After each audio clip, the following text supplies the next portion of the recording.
But we start with the FBI raid at the Sewage and Water Board earlier today. Agents spent the morning there looking for records possibly going back as far as 20 years. But what exactly were they looking for? And is the Sewage and Water Board under federal investigation?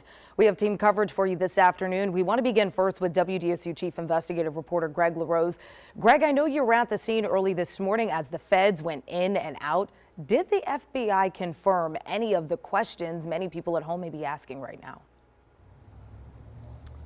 Yeah, they're all good questions, Christina. The only thing the FBI is saying is that there was no threat to public safety when they were here early this morning. Let's give you a look at what the scene looked like this morning when the agents were here with some video exclusive to WDSU. You'll see the agents, about 5 of them, outside an SUV on St. Joseph Street, where we are now. Witnesses saw them enter the Sewage and Water Board offices.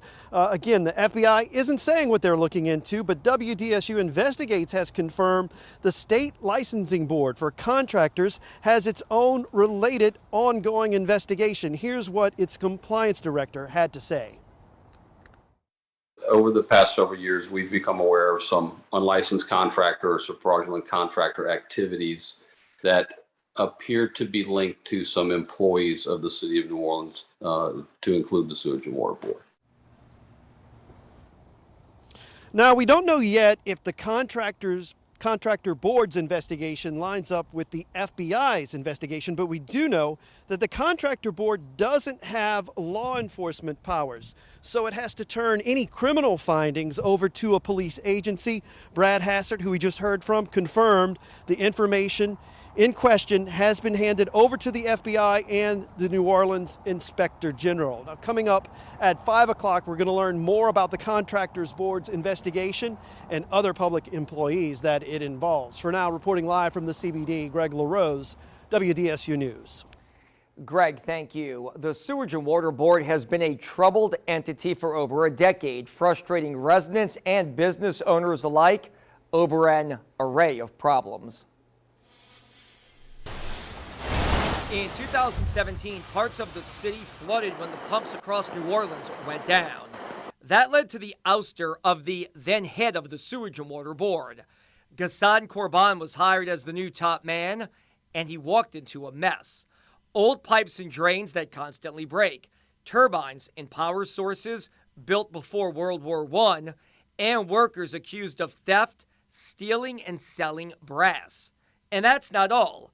Allegations of billing issues persisted for years, so much so that the city council had to have a special meeting to try and get answers. And many of the problems still aren't fixed. Customers across New Orleans have issues. Sewage and Water Board, I get a variety of bills because of rental properties, and they take them under investigation, and ultimately they make adjustments, but they never explain anything to you, and usually you don't get a full adjustment back. And the problems don't stop there. Overtime has been a big problem.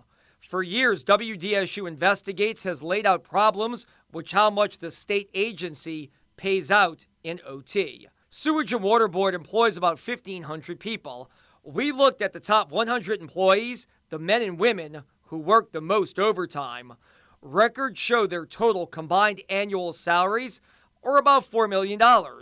But the group combined to make almost $3.9 million in additional overtime, or about 96% of their total salaries.